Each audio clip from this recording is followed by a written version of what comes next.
पहला एग्जांपल हम देखते हैं। 21 संख्याओं में प्रथम 19 का औसत 322 है तथा सभी 21 संख्याओं का औसत 320 है। यदि 20वीं और 21वीं संख्या में 56 का अंतर हो तो छोटी संख्या क्या होगी? हमें सबसे पहले सोचना ही यही है कि हो क्या रहा है, यानी कोई नया सदस्य आ रहा है या जा रहा है। इसी एंगल से हमें क्वेश्चन को सोचना है। देखो 21 संख्याओं में प्रथम 19 का औसत 322 है। किसका औसत दे रखा है? प्रथम 19 का औसत दे रखा है, जो कितना दे रखा है? 322 दे रखा है तथा सभी 21 संख्याओं का औसत 320 है। 21 संख्याओं का औसत कितना है? 320 है। क्या हुआ? समझ में आ गया होगा आपको। पहले 19 संख्या थी, अब 2 संख्या और ले ली तो कितनी हो गई? 21 हो गई।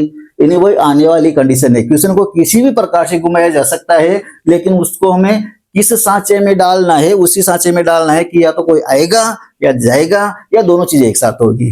तो यहाँ भी वही चीज है। ये टोटल संख्या है कितने? 21।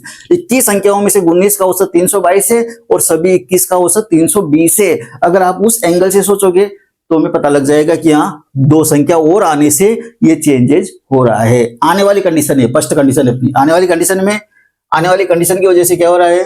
कमी हो रही है। कितनी कमी हो रही है?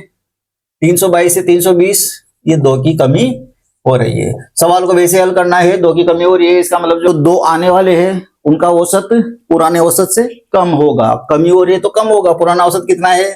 पहले लिखेंगे पुराना औसत। अब कितनी संख्याएं आ रही है? 2 संख्याएं आ रही है, तो यहाँ दोनों का एक साथ लेंगे हम। 322 इंटू 2। कमी हो रही है तो माइनस का निशान। कितनी कमी हो रही है? ये 2 की कमी हो रही है। और इंटू नई समूह संख्या जो 19 थी अब कितनी हो गई? 21 हो गई। बस इतना सा काम आपको करना है। 322 को 2 से गुणा करेंगे, 3 दूनी 644, माइनस 21 को 2 से गुणा किया 42। 644 में से 42 जाएंगे तो कितने बचेंगे? 602 हमारे यहाँ पर बच जाएंगे। आगे देखो, अब यदि 20वीं और 21वीं संख्या में 56 का अंतर हो, क्या दे रखा है?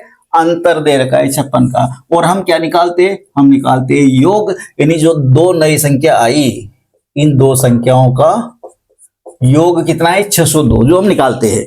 और अंतर कितना है? 56। पूछ क्या रहा है? छोटी संख्या। छोटी संख्या अगर योग और अंतर दे रखा हो तो छोटी संख्या कैसे निकालेंगे? दोनों को घटा देंगे, घटाकर 2 का भाग दे देंगे। तो यहाँ पर घटा दो, 602 माइनस अंतर कितना है? 56, और किसका भाग दे देंगे? 2 का भाग दे देंगे। 602 में से 56 घटाएंगे तो 6 6 12 और 6 4 10, 546/2। 546 में 2 का भाग देंगे, 2 दूनी 4, 2 7 14, 2 3 6, कितने हो गए? 273। और यहाँ पर हमारा आंसर कितना आ जाएगा? ये 273 हमारा आंसर आ जाएगा।